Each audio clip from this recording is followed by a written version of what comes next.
Hello, and welcome to Stasis Pod, the Transformers Rescue Bots podcast. I'm Rob. I'm Jen. And I'm David. And today we are going to find out if the enemy of my enemy is indeed my friend. Question mark. It's certainly a popular choice for titles of Transformers stories, because it was also a Robots in Disguise episode. That was, in fact, one of the very last episodes where they had to team up with Steeljaw.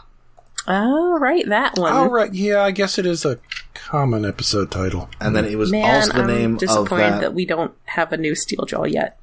That is disappointing. Yes. And then that was also the title, or the subtitle, I guess, of that Transformers Terminator miniseries. Oh, yeah. Oh. Huh, I forgot that happened. Because I never read it, because I didn't give All credit. I really know about it is that it had some very cool muscle car Autobot designs. Oh, yeah. It's one of those things I bought and then art. never actually got around to reading, so it's in a box here somewhere. It was actually pretty cool. I'm sure it was fun. But most importantly, I cannot self-terminate. You must lower me into the steel. I don't know why you cry, but it's something I can never do. Oh, right, the interiors were by Milne. I should have read that. Yeah, nice character designs, and he's pretty good at, doing Terminators. Yeah. You're basically just drawing a skeleton with a few changes. Oh, that's true. But anyways, but this episode, no Terminators in it, but we do get an old villain and a new villain. Kind of. Yeah. Well, and a new villain who's also a really old villain. Kind of. An old Definitely villain. a reference to an old villain. Yeah. Yes. So, this is Enemy of my Enemy. First aired in the US June 4th, 2016. Written by frequent Transformers scriptwriter Nicole Dubik. Last seen in these parts, writing Arrivals. That was the third episode of the season. Okay. And then, of course, she will return for Rescue Bots Academy and also a bunch of Earthspark episodes. Yep. She's a frequent story editor on the series lately. Mm-hmm.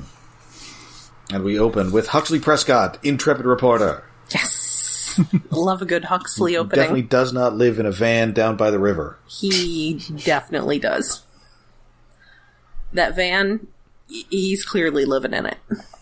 Oh, yeah.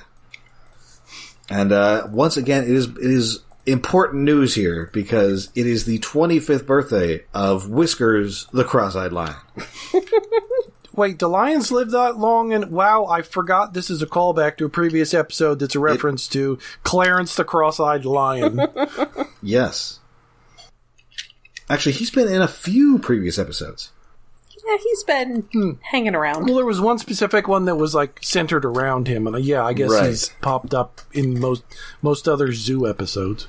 Right, that was when they were sort of, like an early episode, they're still sort of adapting to humanity, and they, like, Boulder tried to take him as a pet.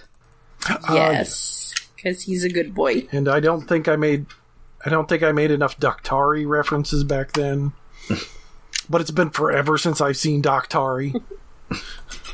Well, this might be a bit of a reference here, because we get his secret origin, where he was lost from his pride and taken in by a family. Which, I think that is the basic idea of Clarence the Cross-Eyed Lion and Dean Doctari.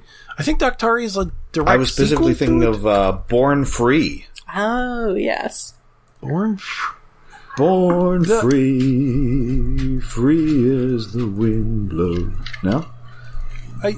The song... No, wait a minute.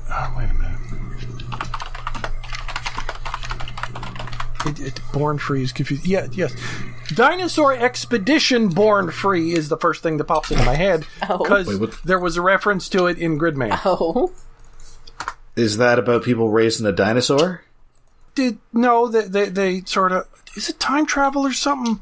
It involves, like live action dinosaurs, and I think it was animation mix or something. People should adopt an orphan dinosaur.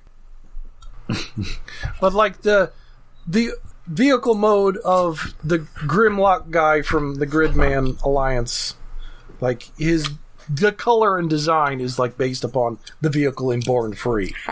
Okay, please do not mind any disruptions here. I have a dog that is trying to lick the back of my head. Aw. Important.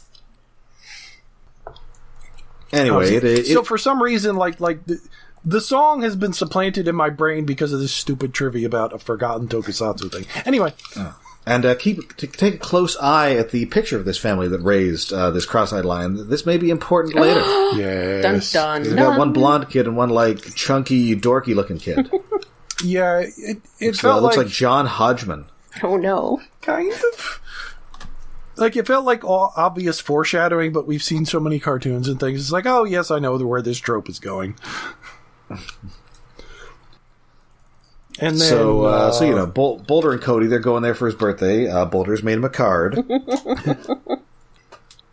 But then Huxley Prescott notices the line is gone and then just has this, like, Vincent Price in the Tingler freakout. It's pretty great.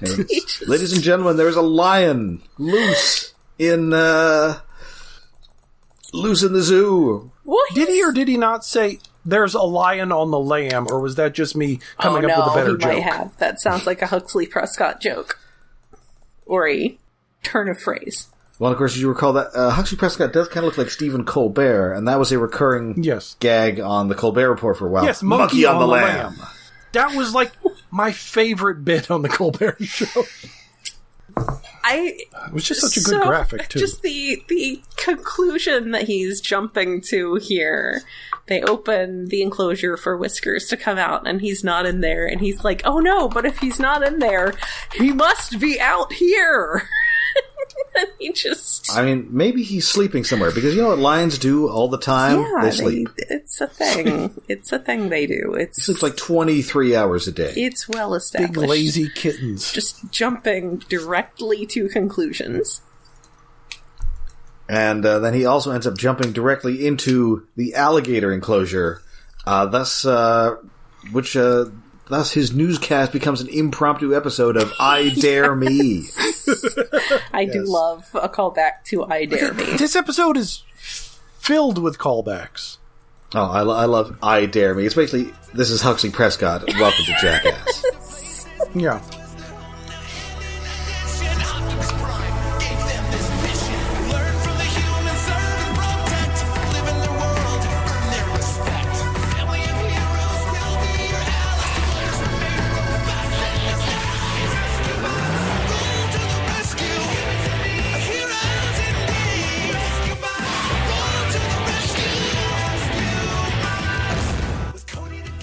But thankfully, Boulder is able to get him out of there before he is devoured, like those dummies at the end of Temple of Doom. Oh, no death roll.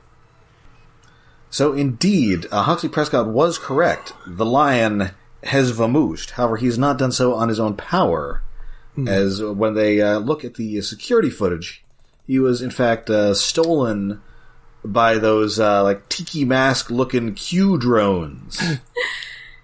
Oh no. They're like, I'd recognize that extremely problematic tech anywhere. Good old cultural appropriation. Well, watching this blatant theft makes me feel like drinking some sugary rum. Like a little umbrella in it. Yes. Ooh. Well, that reminds me I need to buy more rum. So, of course, the problem is, the guy behind the Q drones is, of course, Quint Quarry, the extremely Australian Jim Cummings safari villain. Who, when last we saw him, was in jail. And, in fact, he is still in jail. Just imagine Jim Cummings doing one of his ridiculous Australian accent characters, and there you go. That's exactly what he sounds like. Core blimey. So, indeed, they called the prison, and he's all, hey, how about we've seen Silence of the Lambs? How a little quid pro quo here. They do say that they checked and made sure he wasn't a hologram this time. Yes, because that's happened before with other villains. We've seen Superman, too. Well, no, like, Oh, yeah, I think the Crime Druids did that. Oh, it was them. I knew somebody. I was trying to remember who it was. I don't think Seems like Dr. Morocco did it. I think it was the crime druids.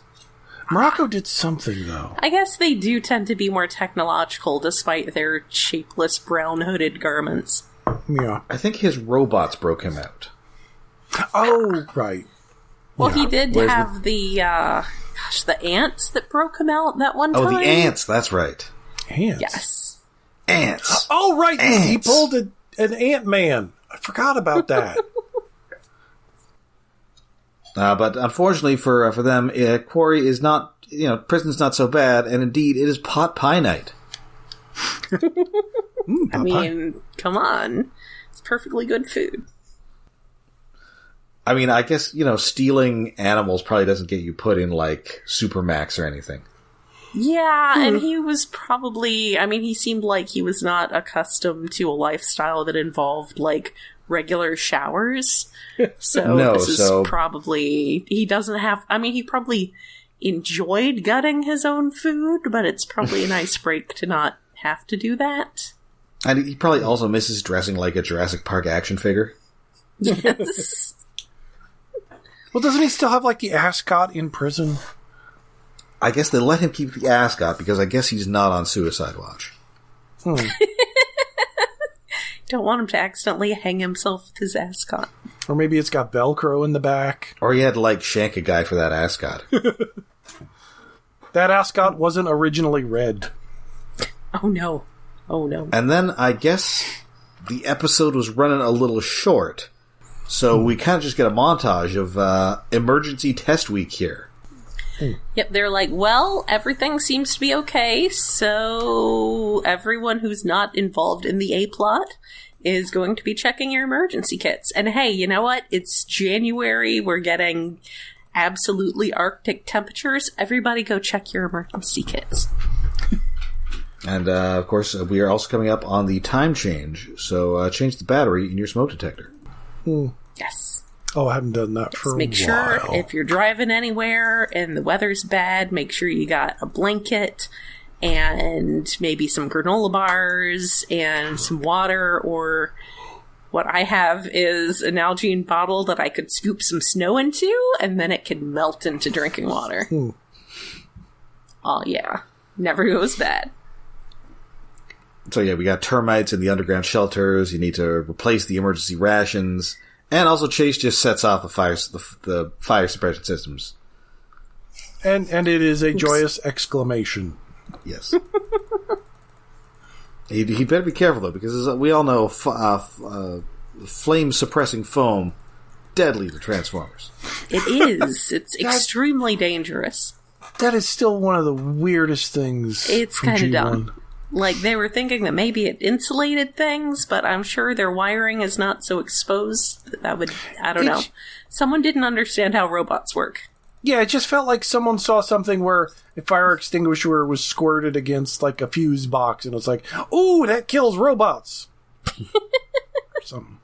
Anyway, since this is Rescue Bots, the termites are extremely cute. Yes. And they've got an ample supply of beans, which I don't know if you really want to be depending on beans if you're all going to be in an enclosed, possibly airtight environment, but... Yeah, no. I guess if it's death or having to smell a few hundred other people's farts for a week, then... Well, methane in the enclosed spaces could kill, too. Yeah, that's fair. I can't imagine. You'd have to be on an intense bean diet to actually kill people with your farts. Well, everyone's eating them.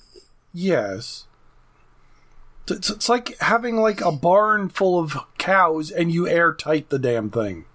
Don't let them out. Nothing going to go well. One spark and everything goes up. Or... one spark aggression-wise is like someone tired of all the farts and starts murdering people.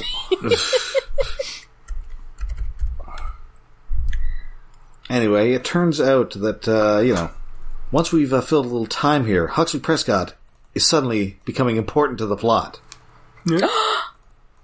That's always a good sign. Because he's a key clue that, of course, the family that adopted the lion, they were the Quarry family. Dun dun dun! So this time he's up for a little quid pro quo. And I guess much like Hannibal Lecter, he is talked into being moved to an island. Yes. You will go outside. You will swim in the ocean once a year. Though Barney assures them that they're just as tough as the mainland jail. Yeah, we get a return of Deputy Barney, who we haven't seen in a while. It has been a while, because it turns out you get a choice of dessert in the jail. Which I guess they're probably just like ordering out or something, because they don't. I can't imagine they have a lot of prisoners there. Yeah. I mean, they don't seem to. They only ever seem to have one person at a time. It's really just or two, or sometimes two at the same time. Well, yes. You have the monthly visit of the druids. That's about it. I mean, maybe you get the occasional shoplifter or drunk driver or whatever. Yeah. Mm-hmm. So yeah, they're probably just having Uber bring it. Yeah. Or, I mean, this is Griffin Rock, so it's probably just like a diner around the corner or something. Yes. It's a delivery robot. Yeah, I was going to say, it's coming from the diner around the corner, but it's actually coming via, like, one of those little Uber robots that they're trying to make a thing, even though, like, people keep, I don't know, not caring for them. Kicking them over. Well, obviously these ones would be better because they'd be built by Doc Green. Yes. Yeah. They would probably have lasers. So yeah, so he's figured that he knows exactly who took your lion here. It was my arch rival, Lord Thurston Chumley. What? Oh my god! Now let's go all the way back to the great year of 1985. Yes. So I will note that Pluto TV is currently showing G1 episodes on the weekends, and this episode is definitely part of the rotation. Yeah, I got a question. Is this the first human character to cross series outside of the Witwicky family? Well, I mean, there were some cameos from, like, Master Force in animated, and there were lots of cameos in animated, but it's not like they were speaking characters. Right. They were just reused character designs. Well, they were homaged character designs. Well, yes. Reused character designs is the victory characters at the beginning of Armada, where they just picked up some random character sheets that were still lying around. Yes. Yeah, but this is a weird case of bringing back a character from G1, like, almost entirely what he is, with a series-appropriate redesign. It is an unusual case. I guess you've got Marissa Fairborn, who's been in a bunch of stuff now. Oh, has she been in other animated things, though? Not other animated. She's been in a bunch of comics. Manga and things. Yeah.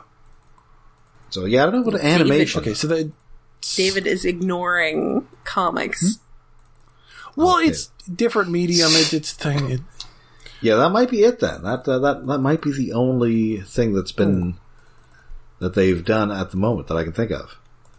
Yeah. So yeah, Lord Chumley was the primary villain of the extremely stupid but delightful original Generation 1 episode Prime Target, in which he's like an insane big game hunter who starts entrapping a bunch of Autobots in extremely implausible fashion so that he can do a most dangerous game thing with Optimus Prime. Wants Optimus Prime's head on his wall. It kind of felt like a G.I. Joe script that was rejected, just transplanted to Transformers. Well, it does have the October Guard at the beginning. It does. Oh. Because the first thing he does is take down an October Guard jet and then mount it on his wall somehow. Ah. And he also had like an incredibly elderly butler. Yes. Yeah. I loved his butler. I was hoping we'd get his butler, but he does not make an appearance here. And yeah, they're both incredibly old. There's a gag where he mentions, you remember the Boer War? That blew over pretty quickly too. Even though the Boer War had occurred like 90 years prior to that episode airing. Yes. Yeah. So, but here he is once more British and voiced by Jim Cummings, this time doing a British accent. Yeah. Double Jim Cummings. I just verified via the wiki, and his butler's name was Dinsmore. It's a very butler name. A+ butler name. Dinsmore does not make an appearance in this episode. Sadly. Alas, this guy could use a butler. Yeah. So anyway, this guy loves stealing rare animals, so the trick for them is to set a trap using a rare animal. The problem is they don't really want to use a living creature as bait, but hey, what about dinosaurs? Yay, dinosaurs. Or Dinobots. Yay, I love remembering that they have dino modes. Yeah, we don't use them enough. Let's sell some toys here. Well, then I guess they're not as useful in most rescue situations, but... I would just make up ways that they were useful in rescue situations. I just would have had, like, one of the bots be obsessed with this dino mode in it all the time. Presumably Boulder. Aw. Or Blades. Yeah, maybe Blades. But he's still got a flying mode, so he's not cool with that. Yeah, in fact, I would say a pterodactyl is probably more precarious than a helicopter. Yeah, that's fair. Anyway, so indeed, the rescue dinos go to the zoo. Where they're put in a little exhibit. And the human members are there. They got EMP guns to shoot down these drones. Indeed, the drones turn up, but they are pretty clever. And they start engineering a mass zoo escape. The lemurs are free! Again. Speaking of callbacks. Yeah. Yeah, that was season 1? I think so. It was the Earth Day episode where they were like trained to recycle. Yes, yeah, they were trained really to pick up litter and put it in the recycling bins. So, of course, they steal Graham's glasses.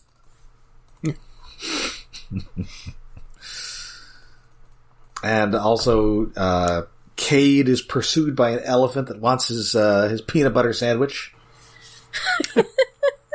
He's so attached to that peanut butter sandwich. But it's my snack. Hey, relatable. So, whilst the rescue bots are attempting to round up these unruly animals, they themselves are stolen by the Q drones and loaded into a huge-ass helicopter. And even though they have track devices on them, they are now being jammed. Raspberry. That's pretty clever. So they are taken to Lord Chumley's ship, and it is just full of all sorts of animals in stasis, including a dodo. Including extinct animals. Yeah, there's like extinct parrots and something in there. Yeah, the Carolina parakeet is there, which is extinct. Yeah. There's a dodo, which is like, yeah, that's the point where you're like, oh wow. A couple of other weird things, albino gorilla. Yes. Big fan of that game Primal Rage, I guess. Is that Primal Rage with the gorilla? I used to button mash that game at the arcade. That was the one with the dinosaurs? Yes. I think so. They were like dinosaurs, and then there was like an albino gorilla, I think, and then various other... Well, albino gorilla is a standard thing. There's that Michael Crichton movie book. Oh, Congo. What was that one? Congo, yeah. Those were gray apes that were only vulnerable to one thing. A laser being fired by Laura Linney. Was it Mighty Joe Young or one of the other King Kong knockoffs? One of them was white. Oh.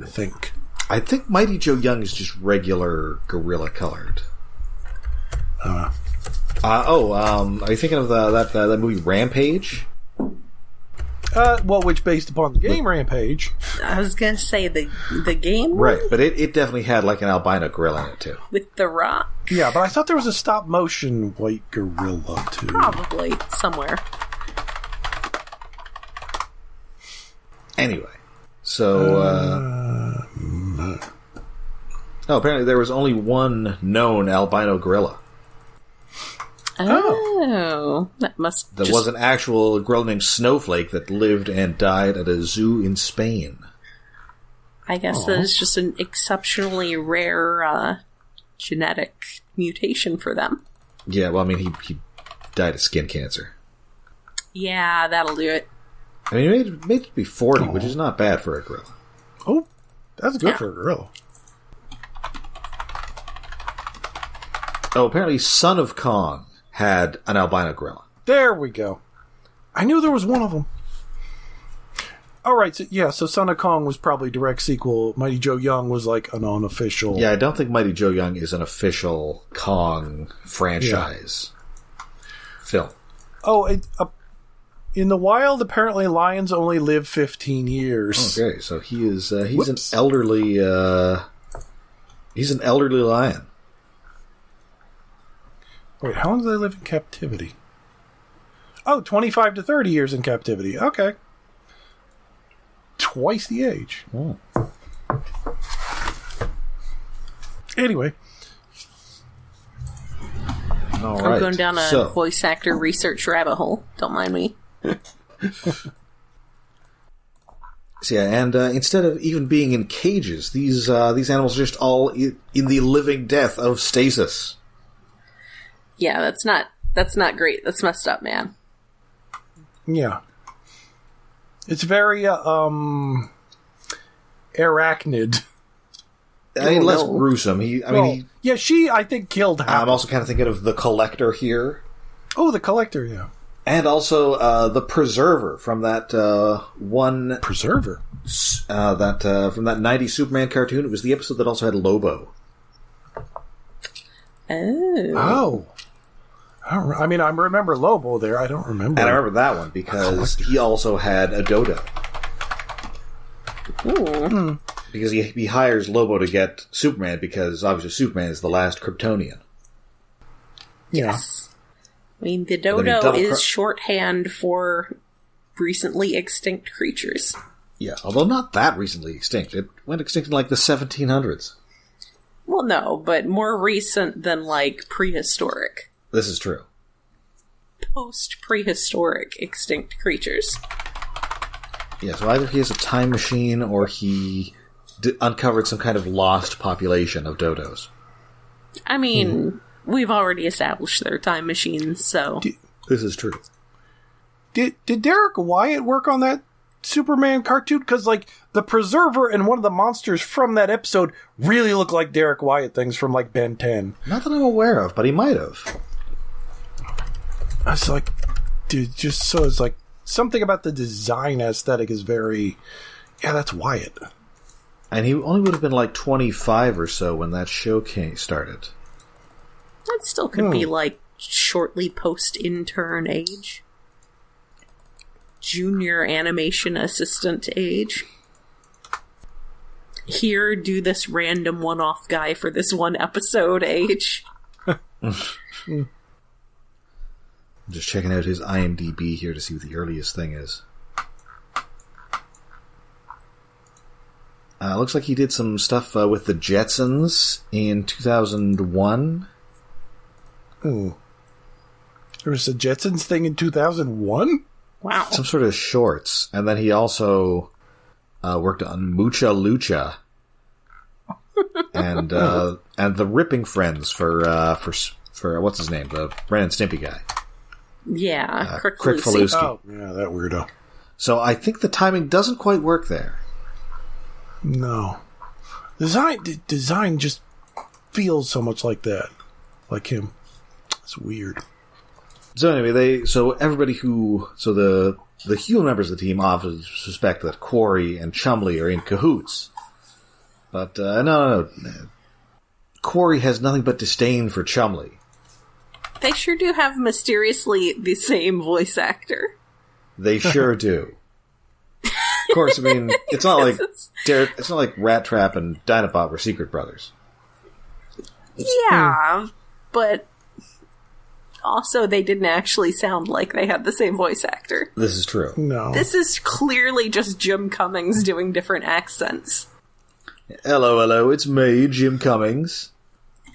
And Jim Cummings does have some vocal range, but mostly he just does accents. Yeah. Yeah. I mean, he he does manage to reasonably imitate Jeremy Irons in The Lion King. Yes.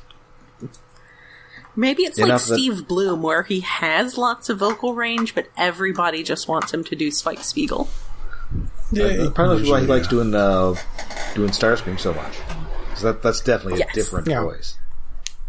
Actually gets to do something different. Speaking of, which we'll get to momentarily. Yes, we will. Oh, it's killing me. I can't find out who designed this one episode character from Superman. The fuck? I want to know. I just have too many cats needing my attention right now, as always. So instead of they're sort of wandering around this ship, and Blades gets trapped in a force field, and Chase falls into a pit, and then Boulder finds these Carolina parakeets. Which, because he's Boulder and he studies these kind of things, he knows are extinct and shouldn't be here. He's a friend to all the animals as well. So yes, he is. He attaches his tracking device to one of them and then lets it go so that hopefully... He's got all the zoo books. He's got the whole set of zoo books. He's got the safari cards. Yes. And then he is caught himself, but... thankfully, one of these parakeets does indeed get outside of jamming range, so they are able to get the team out there. But unfortunately, they briefly fall prey to this termite-infested underground shelter. Yep, had to have a side plot about the termite-infested underground shelter, because they had 5 minutes they needed to pad out. So then they have to get this elephant from the zoo to dig him out. Also, Danny is out flying reconnaissance with Taylor. Of course. So they quickly find this extremely conspicuous ship. And I think is it around here that we get the Heatwave shows up and he's all, hey, who are you expecting? Starscream? Yes. That was a cute little name drop. Haha, it's funny because they're both Steve Bloom. Yes. And I think is this the first time anybody's mentioned a Decepticon in this show? I think it may be the first time someone's mentioned one by name. Yeah. I mean, they've mentioned Decepticons in general, but I don't think they've actually name-dropped any specific ones. Maybe Megatron. Maybe, but I don't I feel like they might have mentioned Megatron as someone very scary. Yeah, so Boulder frees a bunch of these animals. They escape and they turn on their cruel jailer. Also, when the rest of the cast is getting out of that underground bunker with the elephant, Cade was just so heartbroken to have to part with another one of his sandwiches. And it was very touching. Sorry. They're parakeets. They have borrowed a test chopper to go looking for everyone. Yes. So to avoid being devoured or rent limb from limb by his own captives, Chumley just straight up puts himself in a stasis pod. Yeah. Nope. Oh, doesn't he make a reference about maybe collecting humans at one point? Yeah, because I think when the humans get there, he's like, well, perhaps I'll have to start adding humans to my collection. You see, I'm very British. Yes. Yes, he is. Not Australian at all. So that is the end of that chapter. And, hey, we'll use Quint Quarry's now abandoned bad guy island as a preserve for all these weird animals.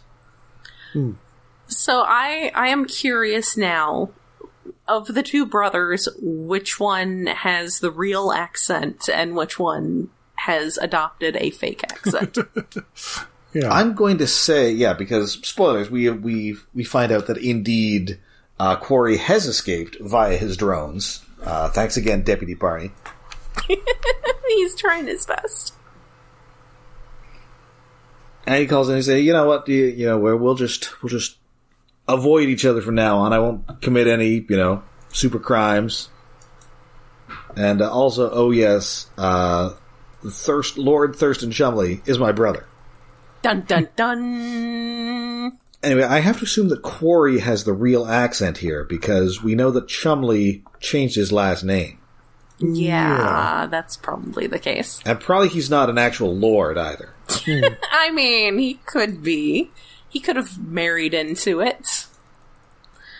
But yes, it's probably a fake accent. Probably faking that British accent.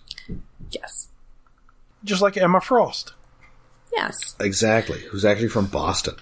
Yes. I like the idea that whenever she, gets super worked up, she just lapses into a Boston accent. She just sounds like an extra from The Departed. Yes. Just yelling at Cyclops about the microprocesses. Was that a gag on Madonna or just something they came up with? It was a gag on Madonna, who was, at the time, British, despite being from Michigan.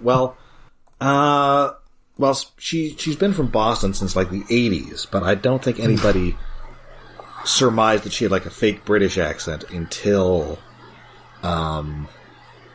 around the era that Madonna became British, back when she was married to Guy Ritchie. No. And that is a wrap on this episode. It's also a wrap on recurring foe Quint Quarry.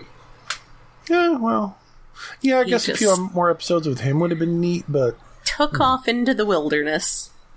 That's right. Just how have often to make are you going to have a big game hunter come to the island? I guess. Hope he enjoyed his pot pies while he got them. It's back to eating grubs and drinking out of puddles. Yep. Time to get back to that life.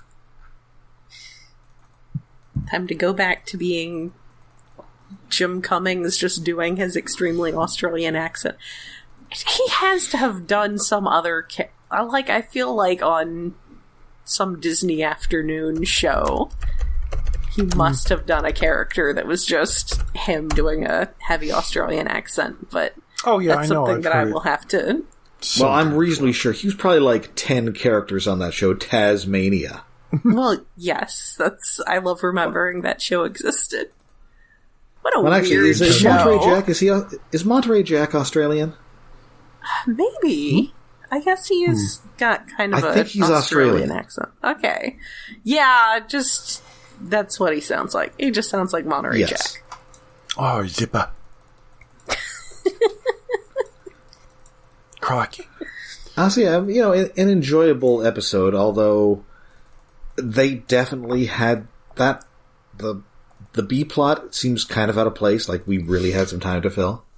Yeah, it doesn't ever actually tie into everything else, but Cade does make his heartbreaking sacrifice of his peanut butter sandwich. Yes. No greater love than between a man and his sandwich.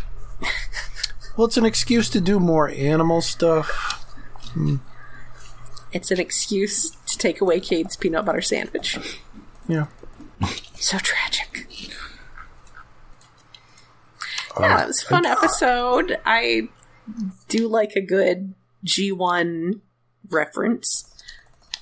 And Prime Target is top tier G1 because it's so stupid, but it's aware of how stupid it is. It's so goofy, yes. It's definitely they know what they're doing. They know that this is just the most ridiculous thing, and they're the butler at one point has a missile launcher, and they're just trying to be as silly as possible. I think Trax is abducted by a giant pair of hands from a billboard.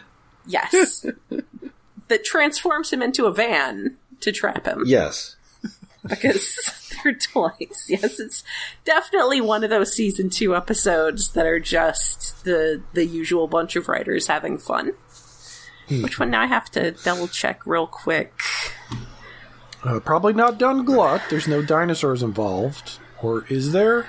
There is and Dunglutt did not write it, but there are there's a dinosaur beast that Prime has to fight at one point. That lizard monster that Chumley captured in Borneo or something.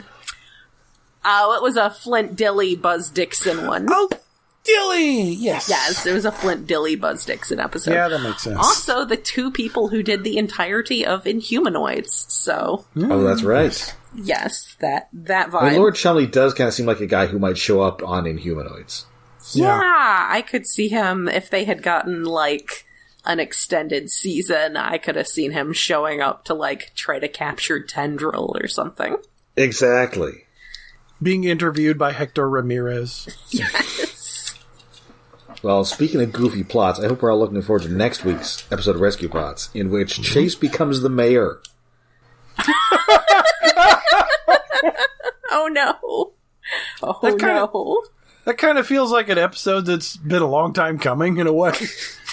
One of the bots just becomes mayor for a day. Well, you've got to admit, Mayor, I played this stinking city like a harp from hell.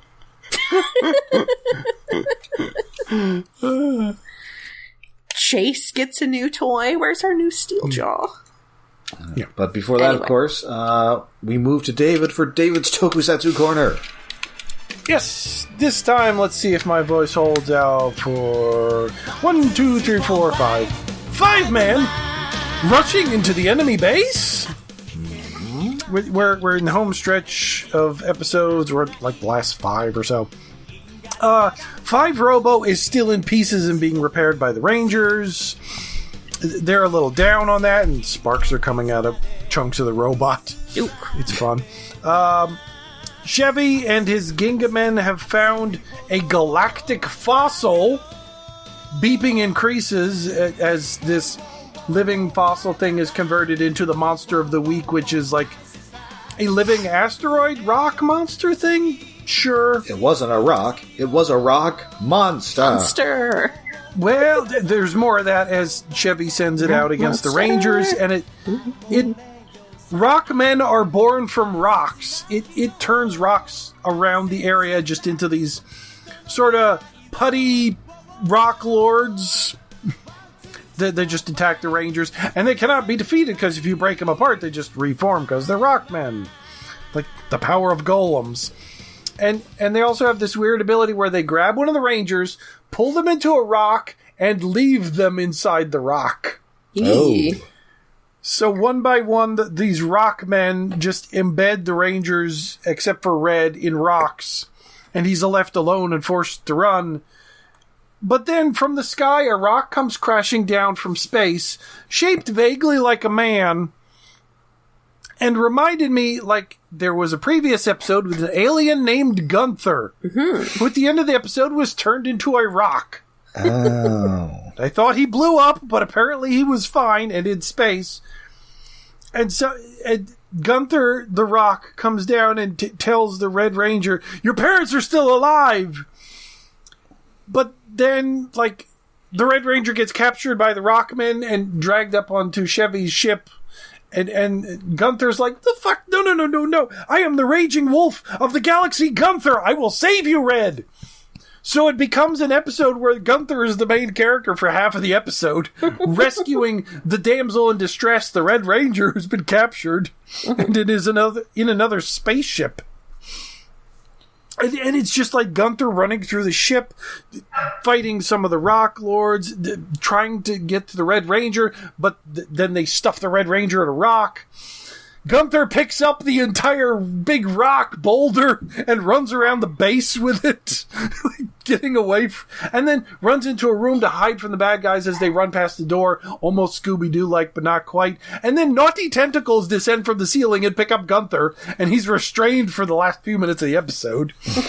While the rock that contains Red rolls into another room, and acid drips out of another tentacle hanging from the ceiling and dissolves the rock that he was in, so he's free now by a series of accidents, and runs around and realizes, wait a minute, the inside of this ship is alive. There are organs and intestines that I'm stabbing in these walls. And it's like, okay, that's weird. And the bad guys are shocked by this information when he throws a sword against a wall. And they're like, what? Our spaceship is alive?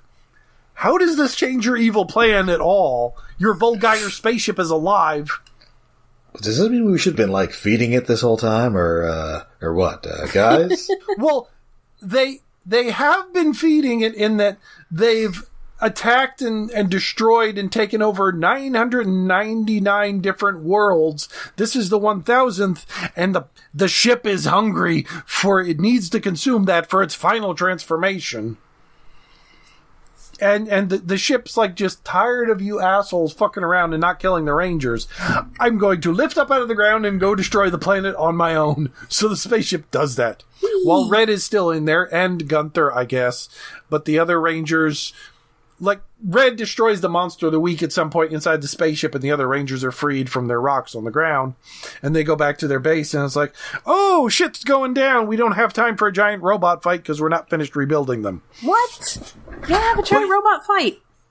Sorry, but this is like a weird madcap episode where one thing happens after another really quickly. I can't approve of a lack of a giant robot fight.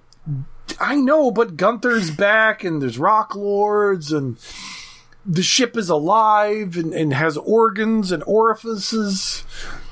It's a wild ride. There's only a few episodes left.